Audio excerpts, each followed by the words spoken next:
Magandang tanghali, Pilipinas. Simulan po natin ang briefing ngayon sa pagre-report sa inyo sa nangyari kanina lamang po sa Clark. Kasama po ang inyong lingkod ay nag-send off tayo ng mahigit kumulang na 600 na mga OFWs na galing po sa UAE, sa Barbados at sa Vancouver.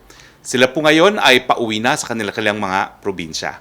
Libre po ang kanilang PCR testing, ang kanilang hotel stay habang nag-aantay ng kanilang resulta at ang kanilang pag-uwi sa kanilang mga probinsya.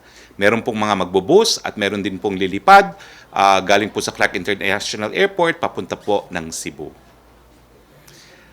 Maraming salamat nga pala po kay Secretary Vince Dizon at congratulations kay Secretary Bebot Bello. Natanggap po nila ang kanilang health certificate mula sa Bureau of Quarantine pero sila ay nakauwi na po. Pupunta naman po tayo sa sitwasyon ng COVID-19 sa ating bansa. Lumampas na po sa 22,000 or 22,474 ang kaso ng COVID-19 sa Pilipinas. Kinalulungkot naming ibalita na mahigit 1,000 na po, nasa 1,011 na ang nabawian ng buhay dahil sa virus na ito. Ngunit ang magandang balita po ay patuloy ang pagtaas ng bilang ng mga gumagaling. Meron na po tayong 4,637 recoveries.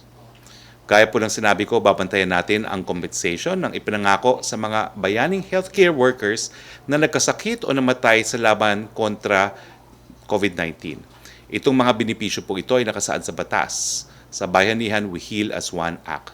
Makikita po natin sa infographic ang latest report. Sa mga namatayan, 26 out of 30 families na po ang nakatanggap ng kanilang kompensasyon na 1 million pesos. Ang 4 ay naghihintay ng special power of attorney, 2 rito ay nasa abroad, 2 po ay delisted. Hindi po sila eligible para mabigyan ng compensation. Sa mga nagkasakit naman po, na health worker, 17 sa 18 ay nakatanggap na po ng kanilang cheque. Ito po ay 100,000 para po sa mga seryosong nagkasakit dahil sa COVID-19. Meron pa pong isa for pick-up. Hayaan nyo po, babantayan pa rin po natin ito. The President gave them until today to completely deliver the benefits accorded to our frontliners. Balitang IATF naman po tayo. Nagpulong po ang mga miyembro ng IATF kahapon at naaprubahan ang mga sumusunod. Una, ang rekomendasyon ng Department of Agriculture na magpapalakas sa papel ng Local Price Coordinating Council sa pag-adapt ng whole-of-nation approach sa price monitoring, price enforcement at price adjudication. Pangalawa, inaprubahan din po ang rekomendasyon ng Department of Science and Technology na isama ang Sinovac Biotech Limited sa potential collaborators ng Pilipinas sa COVID-19 vaccine development and clinical trials. Ganon din ang Philippine Board of Investment na magiging parte ng IATF Subtechnical Working Group on Vaccine Development. Nung pagpupulong kahapon, hindi pa rin po pinayagan ang horse racing. Ang sabong pinagbabawal pa rin po. At bagamat nagbigay po ng approval ang IATF para magkaroon ng selebrasyon sa June 12, ito po ay limitado sa 10 tao laban. Okay, dito po nagtatapos ang ating presentasyon. Meron po tayong importanteng balita ngayon. Walang iba po kung hindi ang kalihim ng Department of Trade and Industry.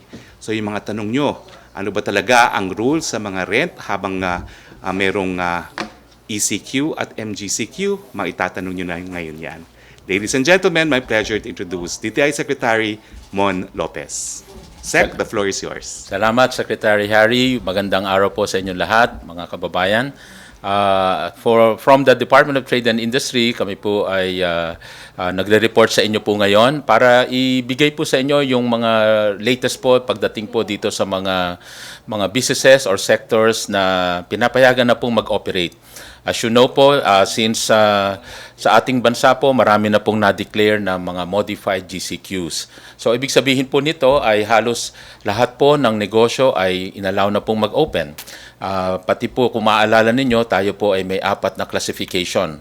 Category 1, 2, 3, 4. At yung Category 4, ang naiwan po yun na may mga bawal pang mag-operate under GCQ. Subalit under Modified GCQ, ito pong mga nasa Category 4 ay binubuksan na po at 50% operating capacity. So example po dito ay yung mga gyms and fitness studios and sports facilities. Under GCQ po, ang ating po mga sports facilities, mga gyms, allowed po pag ito po ay mga outdoor activities, outdoor sports. Ito po ay na-report na po ni Secretary Harry mga last week. Pero under modified GCQs, outdoor and indoor sports facilities will now be allowed to operate. So, ibig sabihin po, yung mga sports activities na indoor, as long as non-contact, ay magiging papayagan na po at i-allow na po ngayon pong under MGCQ dun po sa mga over 60 provinces and cities na under modified GCQs. Of course, tayo po ay umaasa na very soon Metro Manila at ang ibang mga lugar ay magkakaroon na rin ng mas magandang quarantine classification tulad ng modified GCQ. Ang iba pa pong sarado under GCQ ay bubuksan din under modified GCQ. Ito po yung entertainment industries tulad po ng mga cinemas, theaters, mga karaoke bars, etc. Next chart please. Yung iba po ay mga kids amusement, archives, museums, travel agencies, other personal care services, pet grooming, internet and computer shops, at yung mga iba pang mga education support establishments. So ito po yung mga sarado under GCQ, subalit i-allow na pong magbukas under the modified GCQ. So doon po sa area na modified GCQ, pwede na rin po ito, mga activities na to at 50% operating capacity. Next chart po. Ito po siguro ay tungkol po dito sa polisiya natin sa rent.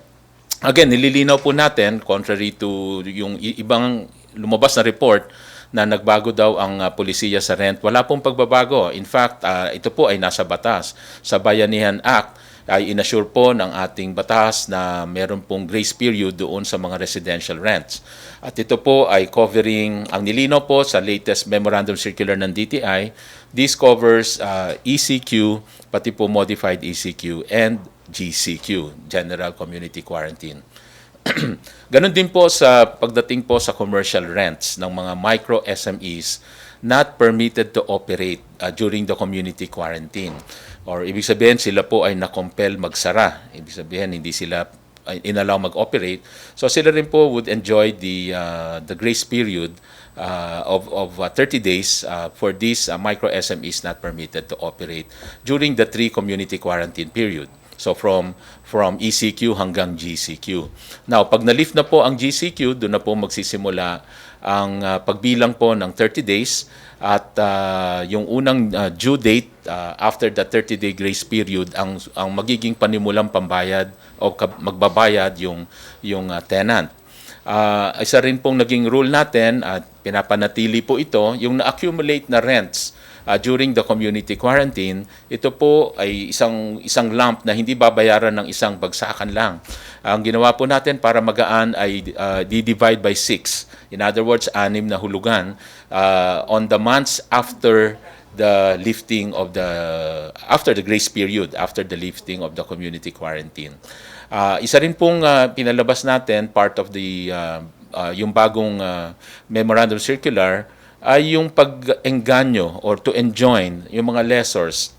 Dahil ine-expect po natin na hindi pa malakas ang balik ng mga consumers at ang market. Kaya po, since medyo weak pa ang demand itong mga darating na buwan, in-encourage po natin ang mga lessors na sana ay magbigay po ng concessions. Ipagpatuloy ang kanilang suporta dito po sa mga micro SMEs. Para po either mapababa, mabigyan ng discount, o kung pwede, i-waive na rin muna yung mga rents po ng mga micro SMEs. At ito po ay pwedeng gawin po nila by changing also the contract, magbigay po ng concessional terms. Yung dati pong nagcha-charge ng fixed rate plus variable rate, let's say a fixed rate of X amount plus 8% of gross sales. Ang iba po ay kung pwede ho, tanggalin na muna yung fixed rate at kumuha na lang po ng porsyento sa bawat benta po ng mga micro SMEs para po matulungan po natin sila. Dahil lang importante po sa mga panahon na to ay sama-sama po tayong magtulungan upang masalba ang mga trabaho. In other words, pag natulungan po natin ang mga micro SMEs, ang hangarin po natin ay hindi po sila magsara. At pag hindi sila nagsara ay mapatuloy nila yung create ng trabaho, dahil ito pong pag-create ng trabaho at yung income ng mga workers, ito po talaga yung magbibigay ng pang-ikot uli ng ekonomiya. Pag meron po silang trabaho at income, sila po uli ang magpo-provide ng demand sa future mga products na ipoproduce po ng iba-ibang negosyo. Kaya sila po ang magi-stimulate ng demand and it will restart the economy. Kaya importante pong mapanatiling buhay po ang mga maliliit na negosyo dahil they account for 70% ng employment. Kaya po, kailangan pong matulungan sila at masiguradong nandyan ang trabaho at income para ho makabalik ang ating ekonomiya. Parati natin po sinasabi na tayo naman po ay bullish naman in the medium term sa pagbalik ng ekonomiya dahil we were there. We were growing by 6%. In fact, the last quarter of last year, we were growing 6.2% at tayo po yung second fastest growing economy sa region na to. At nakikita po natin na sa todong suporta at pagsasama-sama ng lahat ng sektor, makakabalik po tayo sa ganong kalakas at if not, ay mas malakas pa na growth rate moving forward. Hopefully, we can even see a 9% growth rate by 2021 pag tayo po ay nakarecover na sa pandemic na ito. So, maraming salamat ho. Maraming salamat, Kalihim Lopez. Tignan nyo naman po, hindi lang magaling, pero ang boses pa niya, pang broadcaster. Now, first question, Joyce Balancho, DZMM. Yes, good afternoon, Secretary. Follow-up lang po dun sa presentation nyo on death claims and health claims ng ating affected health workers of COVID-19. Mukha po bang matatapos within the day? Kasi ngayon nga po ang deadline ni Pangulong Duterte. And again, ano yung pwedeng kaharapin ng DOH officials if in case hindi nila mahabol yung deadline today? Well, the President issued a deadline and so far, wala naman pong departamento na hindi po na gagawa yung dapat gawin within the deadline. And last deadline po that the President issued was the repatriation of our OFWs. They were given a week.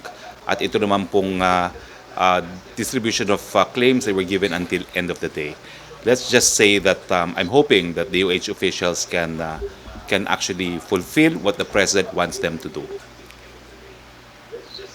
Opo, Secretary, nabanggit niyo po kahapon na you will check with the President to sa magiging schedule po niya this week. Kahapon po nasa Davao City pa rin po si Pangulong Duterte. Sure na po ba na sa Davao City din po gagawin itong IATF meeting with regard to the post-June 15 community quarantine scenario at mananatili po ba siya sa Davao until Independence Day sa Friday?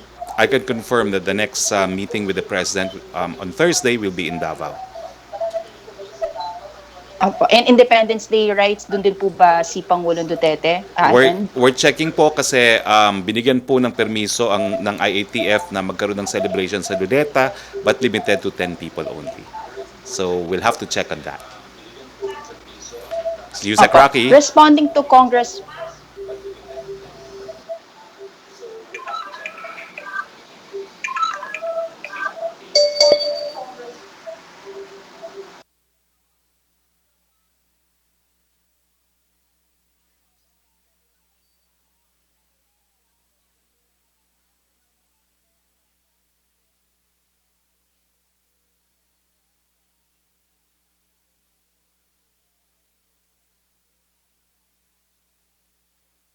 Well, I can assure you po that market-driven na po ngayon ang ating mga testing labs for PCR tests. No? We now have 54 labs with a combined capacity of 41,990. I would say that Red Cross now is about a third of this capacity dahil ang capacity nila is around 20,000. Ibig sabihin po, pwede na kayong pumunta sa lab of your choice. Pati po yung mga dumarating na OFW, hindi na po automatic na ang swab ay pupunta sa PNRC. You can choose now your lab. So we have allowed the free market to operate in PCR testing.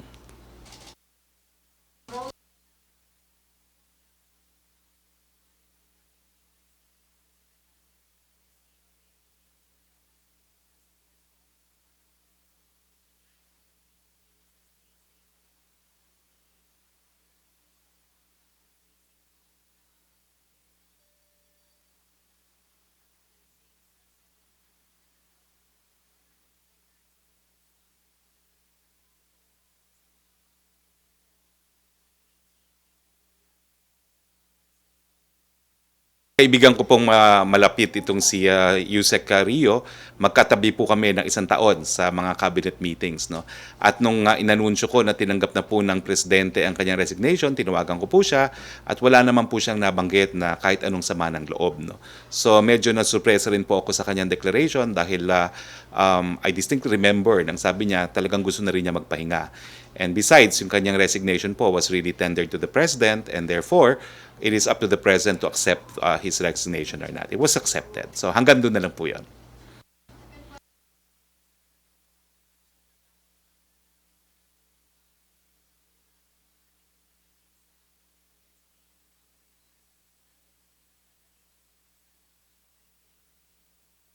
Well, meron pong sapat na safeguards, no? Dahil pati yung ating cyber libel law will be the ultimate protection for the people.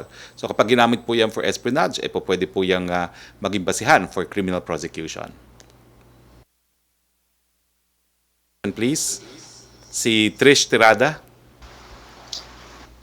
Good afternoon, Secretary. So my first 2 questions are for you and the last one, a very brief one lang for Secretary Mon Lopez. Yes, so, sir, please. let me start, sir. Yesterday, there were DOH reported that there are more than 300 fresh cases of COVID-19. And sir, napag-usapan po ba ito sa IATF meeting? And na-discuss din po ba yung likelihood of easing further easing the restrictions come June 15 or possible na pagbalik sa ECQ if the cases continue to increase po? As I said po, no, lahat ng decision ng IATF, whether or not to graduate to the next regime, in the case of Metro Manila, to MGCQ, is always dependent on data. Tinitignan po natin ang case doubling rate, tinitignan po natin ang critical care capacity. Kapag ganyan pong tumataas, well, siyempre po, may posibilidad na hindi po tayo mag-graduate to the next phase, no? So I have said yesterday that we have to look at the data of Metro Manila and Cebu City very carefully, and bukas po ang pagpupulong ng IATF on what will happen on June 16. If the trend continues, either magpapatuloy po siguro ang GCQ or baka babalik sa modified ECQ. No? Ganun lang po yun, because all classifications are flexible depending on the data. Okay. Secretary, there was a report over the weekend about some mothers in Taguig complaining about how the police treated them. Very briefly, no, yung scenario was something like the mothers were out in the park with their children to get some fresh air for a quick walk. And then nilapitan po ng police, based on the story, parang sinigawan sila and they didn't like the treatment. Sir, does Malacañang have any reminder to the police, especially in enforcing laws, on how they should be? Okay, nawala ka, Trish, no? Pero kumbaga, sir, kung paano nila dapat tinatrato yung mga tao? well, alam mo tayo, we are a government of laws po. Kinakailangan sundin ng batas. At ang mga kapulisan po, sako po sila ng tinatawag nating Code of Conduct, yung Salonga Law na tinatawag, na kinakailangan tratuhin nila na may respeto ang lahat. No? So kung meron pong mga reklamo, pwede po kayo magsampa ng reklamo either sa PNP mismo, sa IAS ng PNP, o di naman kaya sa pleb ng lokal na pamahalaan. Alam ko po, hindi ko konsentihin yan ni Mayor Cayetano kung makakarating sa kanyang atensyon. Secretary, thank you. May go to Secretary Lopez po. Yes, please. Yes. Secmon, I remember the President warned everyone against buying masks online. So do we have reports na yung mga ito pong binibentang masks online, are they fake? And what are the, kumbaga nakikita natin, sir, common modus operandi nitong, kumbaga, mga nanloloko po about face masks? And reminder probably to the public, sir, about it. Well, yes. Una-una, yung mga nahulihan ay maraming cases yung profiteering. At yung iba naman po ay yung actually more of a scam. After maghulog or magbayad ng mga buyers ay wala pong dineliver ng mga produkto. So lahat po ito ay na-attendan ng mga taga DTI, kasama pong composite team natin, composed of the PNP, CIDG, pati po ang NBI. Kaya po marami po tayong mga naaresto na, kulang sa 500 na ang mga naaresto sa sari-saring mga kaso, both online at saka pati po sa brick and mortar, yung regular na tindahan, sa mga kaso po ng profiteering and hoarding. Ito po ay naging malaganap lalo na po nung mga kasagsagan ng ating pong lockdown. Pero masabi po natin na ang supply po ngayon ay gumanda-ganda na. In fact, gumanda na rin ang presyo ng mga mask at ang availability po nito sa mga drugstore, even sa 7-Eleven or mga iba pang tindahan ay available na rin. At in fact, nilakihan po natin yung allowable. Dati 5 pieces maximum, ngayon 10 pieces na dahil confident tayo sa dami naman po ng supply ng mask. Okay. Yes. Thank you, sir. Thank you Yusek po. Roque, thank you. Trish?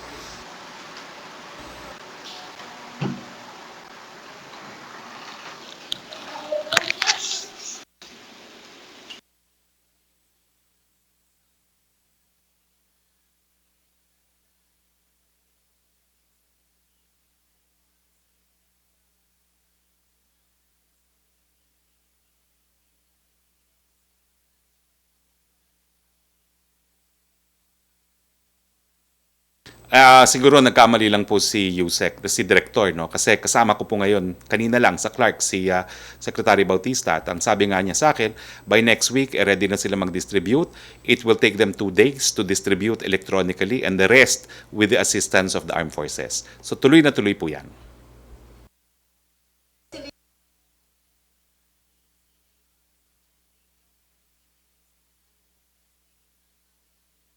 Salon ang umaapela na wag na lang sanang ininit sa pagpapagupit ng buhok ang kanilang serbisyo. Nananawagan po sila na payagan din silang gawin ang manicure o pedicure at iba pang serbisyo na pwedeng i-alo. Posible po kaya daw itong apela na ito? Sa atin pong pakikipag-usap in the IATF, yan din po ay napag-usapan. Subalit, in the spirit of keeping yung safety ng ating mga kababayan, na pag-isipan po na talagang para safe ho ay dun muna tayo sa mga basic services like haircuts. Dahil po ang intention po ay mabilis na turnover, hindi po magtagal yung customer sa loob para po less po ang exposure ng ating mga kababayan sa sakit. Ito po ay under GCQ. At again, dun sa mga areas ng modified GCQ at 50% operating capacity, all services naman po ay available. Again, provided yung strict minimum health protocol standard will be followed. So, konting tiis na lang po doon sa mga under GCQ. All these services will be made available. At least po, nag-umpisa na yung ating basic hair cutting services.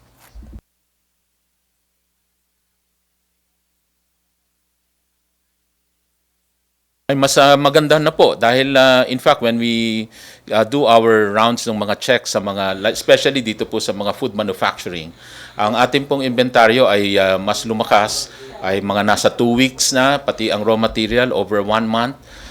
If you go to the supermarkets nowadays, punong-puno ang mga shelves. So, naka-adjust na rin po. Even alcohol at mga, as mentioned kanina, yung mga basic medical devices like mask, available na rin po. Joseph Morong, GMA. Joseph? Kung wala pa si Joseph, si Yusek Roque. Hello? Ayun na pala. Hi, Ayun. sir. Yes. Yeah, sorry, naka-mute ako. Good morning, Secretary Roque. Secretary Mon, how are you Morning po. doing? Good morning. Sir, Secretary Roque, first, so yun lang pong sa DOH, no? Remember when the President had a public address, sabi niya may mga tao siya na ili-let go that were responsible for the delay in the compensation. Do we have an update on who these people are and what actions has the President taken? Wala pa po kasi they have until today also to completely distribute the benefits to the frontliners. Okay. Sir, yun lang pong sa anti-terror bill. Natanggap na po ba ni Pangulong Duterte yung enrolled copy? And then, related question would be, sir, may plano yung mga nag-oppose doon sa anti-terror bill na magkaroon ng manyanita. Na manyanita is very similar, no, to what the General Sin has said. So, this should be allowed, correct? Unang-una, hindi pa po namin natatanggap. As of a few minutes before the press briefing, chinek po namin sa opisina ni Executive Secretary kung nakarating na, hindi pa po. Agad na aking sinabi dati, no, yan naman po ay dadaan sa proseso, pag-aaralan mabuti mga probisyon, at kung meron po mga probisyon na unconstitutional, then i-advise si Presidente kung i-veto o hindi. Pangalawa po, hindi ko po alam kung ano yung sinasabi niyong manyanita, pero bawal pa po ang pagtitipon ng mahigit 10 tao. Yun lang po. Okay. Can I go to Secretary Mon, please? Yes, please. Yes, please. Hi sir, how are you? Oo. Sir, yun lang pong sa pagpapayag natin ng 50% dun sa mga live theater venues, no? Ang tinamaan po talaga niyan yung mga live performers natin, no? Yung mga singers, dancers, and mga actors. Now, if you are going to allow 50% of the operations of this live event venues, does that mean that all these people can also return slowly or to their jobs because they have to practice and all that? Yes, of course, kung ma-allow na ito, definitely yung dating ginagawa nila ng mga live performances ay mababalik na. Yun nga lang po ay may limitation pa dahil it is still a community quarantine, although it will be called modified GCQ. Kaya may limitation pa tayo ng 50%. But after that, kung tayo ay mag-graduate na to the new normal, ibig sabihin after the modified GCQ, then doon naman po makikita na yung 100% capacity na i-allow po during that time. Segmon, yun pong pag-shift natin from MACQ to GCQ, and then now, did you notice an increase in the number of cases because we loosen up the restrictions? And then, based on that, are we confident that Metro Manila can shift from GCQ to MGCQ given what had happened from MECQ to GCQ? Yung numero po, at least yung huli kong nakita, nung pinakita sa amin yung mga average, I think ito po ay napakita rin sa public, yung moving 7-day average ay for the first time nakita natin na nag 1.6. Ito po ay nanggaling sa something like 25 deaths. Talking about the number of deaths per day. So, nakita naman natin na the moving from MECQ to GCQ ay hindi naman po lumala. Even po yung mga positivity rate, yun naman po yung naalala ko na ang numero po ay hindi naman nag-worsen. Importante po kasi sa pagbabalik ay yung pagsunod dito sa health protocol. Dahil po as long as masunod ito, sigurado pong malilimitahan yung mga transmission na ating inaalala. So yun po ang matindi nating ipapakomply sa mga negosyo, lahat ng klaseng negosyo na nagbalikan na. And again, under GCQ, practically almost all, about 94% of businesses are essentially back. Of course, some of those are in 50% operating capacity, but almost all sectors are back already. Thank you, Joseph. Kaya Thank natin, you, sir, Sec. mag-GCQ. Yusek Roque. Opo, Secretary, yung unang tanong, yung Francis Wakefield of Daily Tribune, na tanong na po ni Joyce Balancho kanina. Yung second question niya, follow-up na lang po dun sa meeting sa IATF, kung ina-expect daw po na ipipresent nila yung recommendation kay Pangulong Duterte kung magiging MGCQ na ang Metro Manila after June 15. Already answered po sa Davao po ang susunod na meeting on Thursday. Vance Fernandez po, sa panukalang terrorism bill, don't you think that there will be an abuse daw po sa police power? Kasi instead daw po of a solution, innocent people might be classified as terrorists and the effect is to allegedly to declare martial law. Any reaction daw po dito? Well, there are safeguards po, no? Una-una, kailangan po ng judicial declaration to become classified as a terrorist group, no? Hindi po 'yan ehekutibo lamang. Kinakailangan ehekutibo at ang hudikatura ay magkasundo na isang grupo nga ay isang terorista, no? Pangalawa po, meron din pong punishment, no, hanggang 10 taong pagkakakulong sa mga alagad ng batas na pagsasamantalahan po ang batas. From Angel Roque ng DZXL, palas reaction regarding daw po sa pagkasawi ng isang PNP doctor matapos umano itong aksidente makalanghap ng disinfectant sa Philippine Sports Arena na una nang kinonvert as quarantine facility for COVID-19 patients. Maliban sa nasawing police officer, may dalawa pa daw pong police officers ang dinala sa PNP General Hospital matapos din silang sumailalim sa decontamination. Ano po ba ang gamit daw na disinfectant sa mga quarantine facilities? At kung pumasa daw po ito sa standards ng DOH o masyadong matapang yung gamot kaya nagresulta sa pagkasawi ng naturang police doctor. Well, nakikiramay po kami sa pamilya ng police doctor. Itong bagay po ay inimbestigahan ng mabuti po ng ating kinakaukulan. Kasama na rin po ang Department of Health. Maricel Halili, TV5.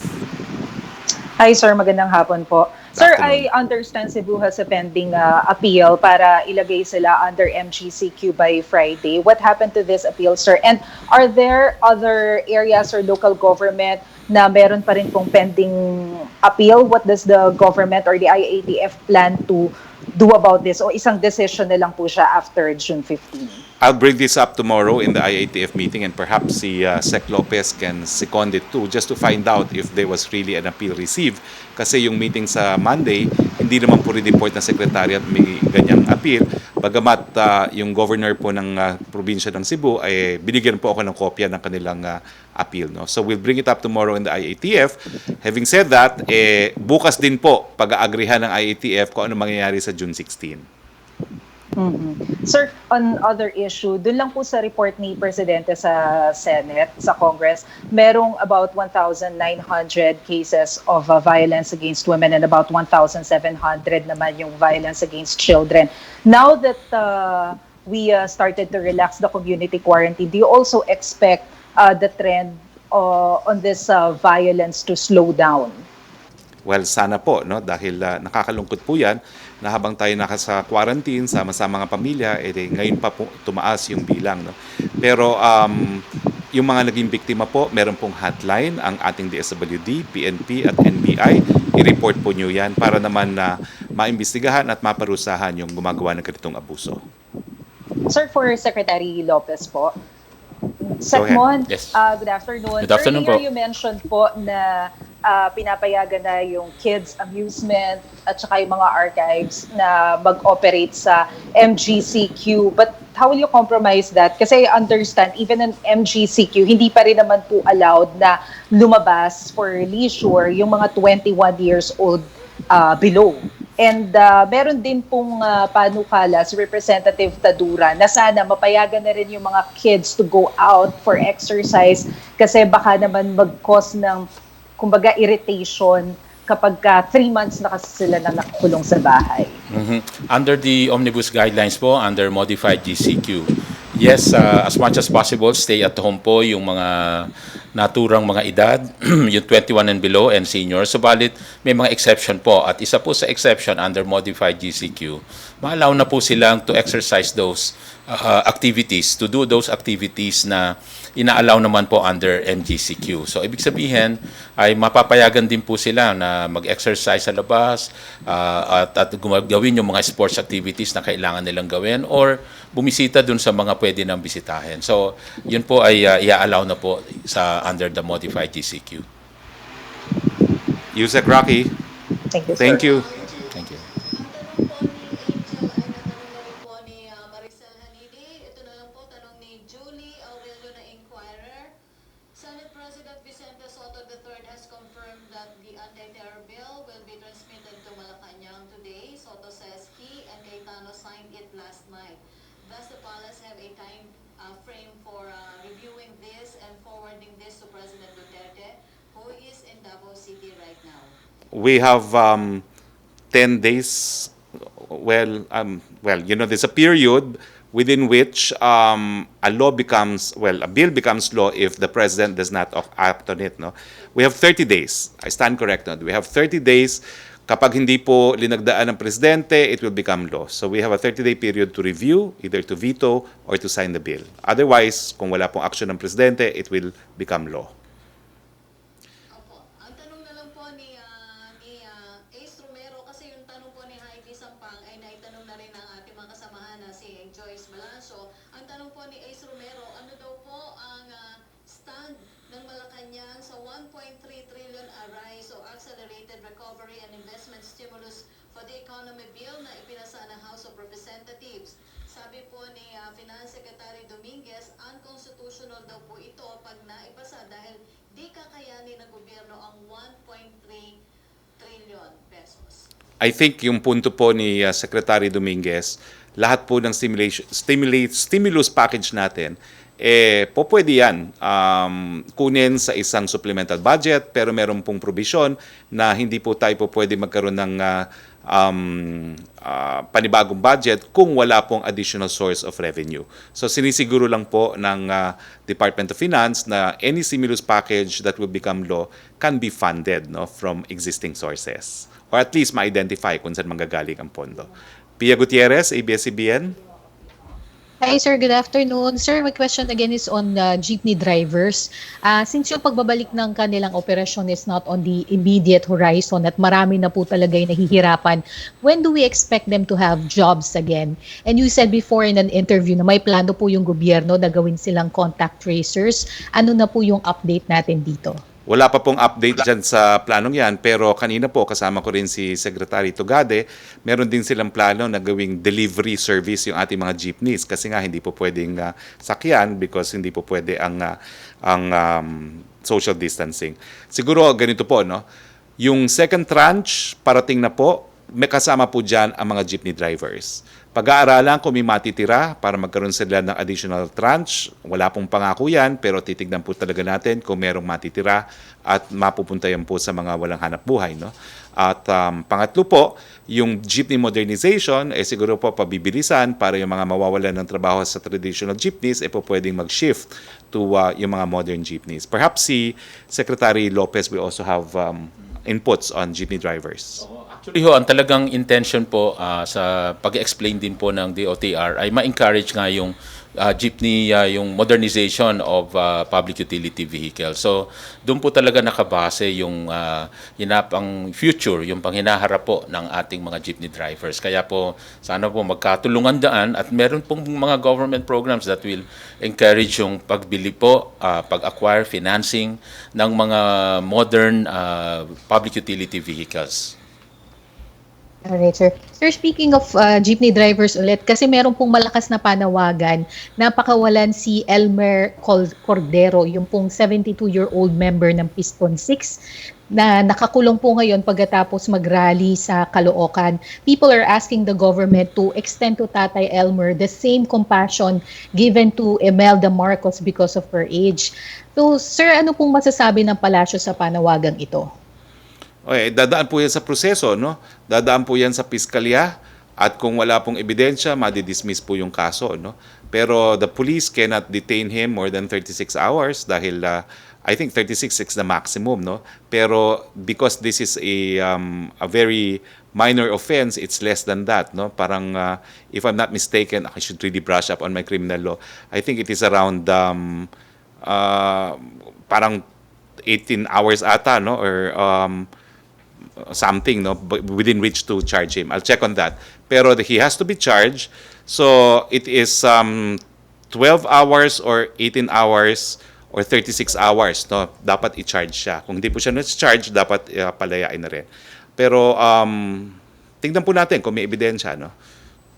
Ang nangyari po, sir, parang pinakawalan po yung mga kasama niya pero siya hindi po kasi parang mayroon pa daw siyang mga pending cases. Estafa po yata, sir. Dun sa 6, sir, 2 na lang po sila natitira. Kasama po siya na 72 years old at mayroon pa pong sakit daw po na hernia.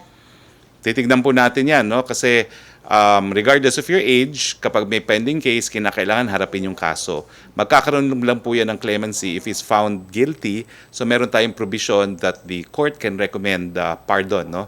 Or parole to senior citizens. Sir, last na lang po kay Secmon Lopez. Sir, may data na po ba tayo on the effect of the community quarantine on Philippine industries? Like kung ilan na po yung mga negosyo na nagsara na. And so far, sir, may nakita na po ba tayong effect ng implementation ng general community quarantine for these businesses to at least recover? Yung doon sa nagsara, base lamang sa isang survey na in-extrapolate. So, hindi rin masasabing reliable yung data. Pero hanggang maaari, tayo po ay kaya nga meron po tayong mga inilalatag ng mga stimulus package para ho talagang mag-provide ng mga bridge loan facilities, working capital requirement for the working capital requirements ng mga negosyo na ito para po hindi magsara at mapanatili, ma-save yung mga trabaho. So yun pa rin po ang ating mindset sa ngayon, maiwasan tong pagsasara at pagkakaroon ng bankruptcy ng mga maraming kumpanya, lalo na po sa mga micro SMEs. So yun po, hanggang matapos yung ating survey, doon lang tayo makakapagbigay ng report. Yusek Roque. Salamat. Thank you. From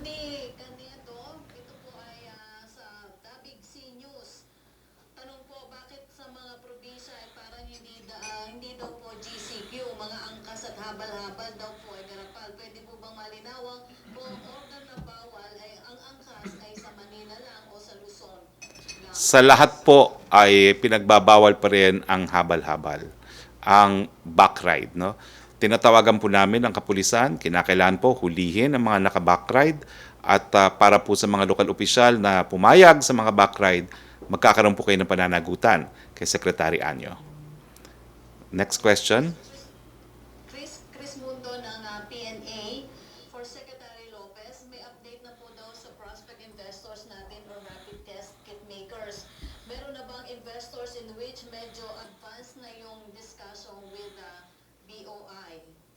Hindi po yung sa amin po, so far, hindi ko po na-meet pa yung mga prospects dito sa rapid test maker. Pero ang mga na-meet po namin, marami po tungkol dito sa ventilators, sa mga PPEs, coveralls, at pati din sa face mask. Dumami na ho. In fact, yung capacity, let's say, ng face mask dati, halos 2 million lang tayo a month. Ang capacity ngayon, we can come up with about over 20 million mask per month capacity. Sa ventilators, mag-uumpisa na rin po yung mga 3 kumpanya na nag-indicate na umpisa sila ng ventilator manufacturing dito po sa atin. Pati ho yung coveralls, nag-umpisa na rin. Meron na tayo yung Confederation of Wearable Exporters, 10,000 a day capacity, kaya nila yung 300,000 a month. At sila po ay nag-o-offer na rin. In fact, nagsusupply na sila sa mga iba-ibang hospital at nag-o-offer na rin sa gobyerno ng mababang rate dahil they are selling it at cost. Opo, ang follow-up question niya, will you still pursue DTI's recommendation to have additional 5% tariff on all imports as a fundraiser since the ARISE bill requires 1.3 trillion to fund government's COVID-19 response efforts? Bali ho, nung huling meeting po namin tungkol dyan ay isinatabi muna. Hindi po muna pinursu yun dahil we were told na meron pang mga ibang sources. So ngayon po ay hindi po naka-agenda yung panukala na yun, yung proposal na yun. Yes, Melo Acuña. Good afternoon, Secretary Harry. Good afternoon. Nice seeing you again. I just have several points for Secretary Mon Lopez. Go ahead. With your indulgence. Please. Yeah, Mr. Secretary, sapagkat marami pong mga OFW na nawalan ng trabaho, ano po ang pwedeng hanap buhay nilang pasukin? Anong kalakal ang pwede nilang pagtuunan ng pansin? Pangalawa, yung pong BPOs, problemado rin. Ano po ang sitwasyon ng BPOs ngayon? May kinabukasan pa bang makabawi sila? At yung pong airline industry, meron po bang humihingi na sa inyo ng tulong for subsidies? Thank you very much, Mr. Secretary. I wish you the best. Okay, salamat po Mr. Acuña. On the OFWs, sa totoo lang, hindi ho automatic na magnenegosyo sila. Subalit ang DTI nakahandang magbigay ng training at para sa pag-livelihood, pag-negosyo sa kanila. So we always do yung entrepreneurship education. Kasama na doon, kasunod doon yung livelihood seeding program na pwede silang ponduhan sa isang maliit na livelihood project para ho may mapagsimulan uli sila. Pero kung ang nais nila ay magkaroon ng iba pang livelihood, normally ho, ang ginagawa rin po, another option would be yung reskilling, retooling. It could be another training. So dito naman po papasok ang TESDA kung ang hanap po nila ay employment. At sa marami naman pong inaasahan natin magbubukas ng mga opportunities pa ng trabaho tulad ho, yung mga recently, ang mga lumakas na negosyo. Nandyan pa rin yung trabaho. Maraming nawala, huminto, pero merong mga inabuhay ng anak na negosyo tulad doon ng delivery, yung e-commerce, isa hong negosyo, sektor na lumakas, halos lahat ay pwede nang ma-deliver. So ibang uri ng pagnenegosyo ang mga nade-develop sa iba-ibang panahon. At ang atin pong Small Business Corporation, nagtabi rin po mula sa kanilang budget ng pampautang, isang pondo para ho sa mga OFWs para meron din silang mapapahiram dito sa sector na to.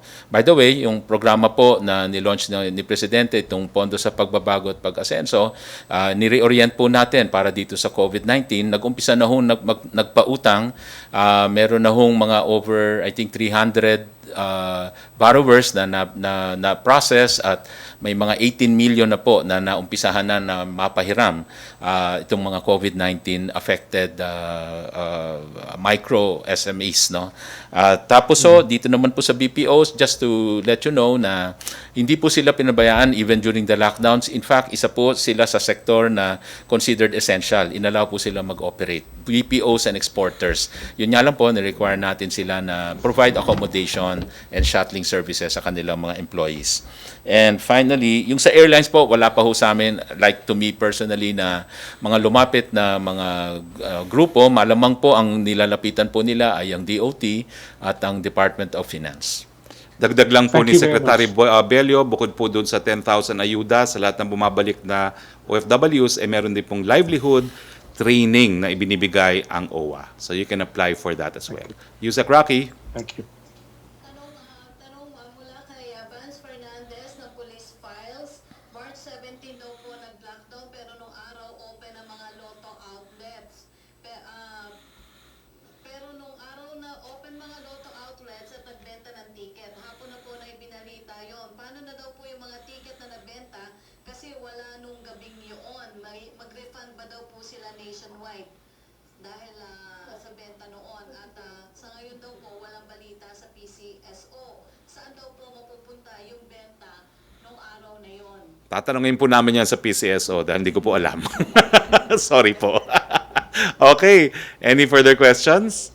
Tanong po mula kay Bambi Purisima para kay Secretary Roque, nitong mga nakalipas daw po na araw, kaliwat kanan ang mga nahuling droga, 750 kilograms of shabu, sa Bulacan worth 5.5 billion pesos, 200 million worth naman po ng shabu, sa Parañaque, 7 million sa Cavite, another one sa Quezon City. Wala po bang utos man lang si Pangulong Duterte sa Customs, PNP at PDEA na paimbestigahan ang malawakang proliferation ng droga na ito?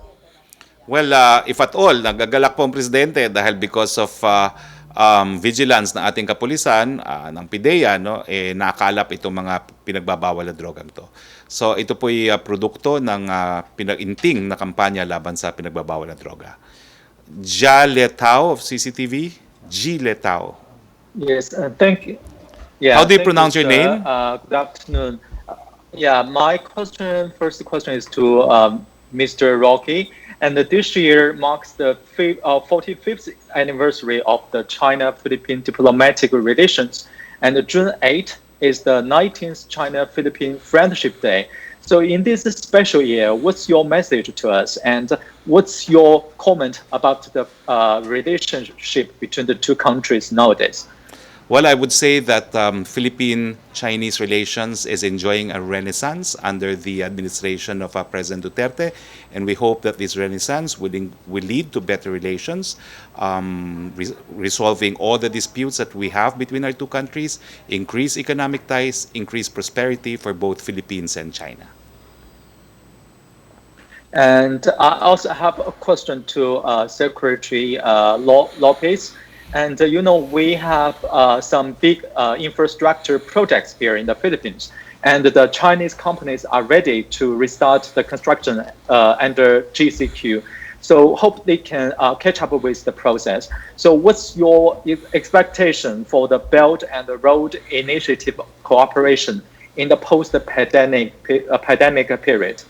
No, we remain optimistic that all these projects under the Belt and Road program would be really developmental projects that will help in the economic growth and prosperity of our two countries. So these are mutually beneficial projects. Certainly, this will all resume once we get back to the new normal and basically after all this quarantine and lockdowns. As you know, we have also given extra priority to these projects because they are labor-generating projects, the infrastructure projects. They were even allowed under the MECQ on a limited scale and more lenient on the GCQ where all construction projects are now allowed. So we expect all these projects to be pursued relentlessly. Thank you, sir. Okay. may we have the last statement from Secretary Lopez because we have some Okay. time left. Okay, for my last statement, let me just cover what I probably have missed earlier. When it comes to rental, just a reminder that, of course, we're encouraging lessors to continue providing concessional support to the micro SMEs, and also provided in the memo circular, bawal po yung eviction, yung wag po natin paalisin. Yun din po yung pakiusap ng ating Pangulo na wag naman pong paalisin ang mga tenants na hindi nakabayad dahil po provided po sa batas yung pagbigay ng grace period. Pangalawa ho, kahapon ho, may narinig kami na balita na meron daw isang nahuli na isang nag-violate or maybe drug addict, no? Addict, hindi po sure, pero at meron na issuehan daw po ng DTI IATF ID. So pinatrace po namin, ito po yung ID na nireport kahapon. At just to let you know na I think yung ID po niya, una-una ay fake, no? Fake ID. Kasi tinrace din namin yung pangalan, wala po sa database. Kasi po ang ID po na ini-issue ng DTI ay base po sa talaan or listahan na binigay din ng kumpanya na that these are their employees. Kaya po yun lang po ang ini-issue ng ID. So kung ito po ay hindi talagang empleyo ng isang kumpanya na inalaw ng DTI, ay ito po ay fake. At ito po kasi yung usual template. Malinaw po yung nasa ilalim. Ang nakasulat po sa amin, manufacturer dito, manufacturing, at may kulay green sa ilalim, ay sa amin po, dun lang sa letra ng manufacturing, nakasulat yung green. So, basically, yun po, just to explain na ito po ay, yung nahuli ho kahapon, ay fake po ang ID na pinakita at hindi po galing sa IATF. Okay. At this point, I'd like to thank Secretary Lopez for the time and of course, for accepting our invitation to guest in our press briefing today. I'd like to thank Yusek Roque, the men and women of the Malacañang Press Corps. And syempre po, sa ngalan po ng ating Presidente, Rodrigo Roa Duterte, ako po ang inyong spokesperson, Roque, nagsasabing, keep safe at sa susunod na press briefing po natin, galing muli tayo sa siyudad ng Davao. Good afternoon.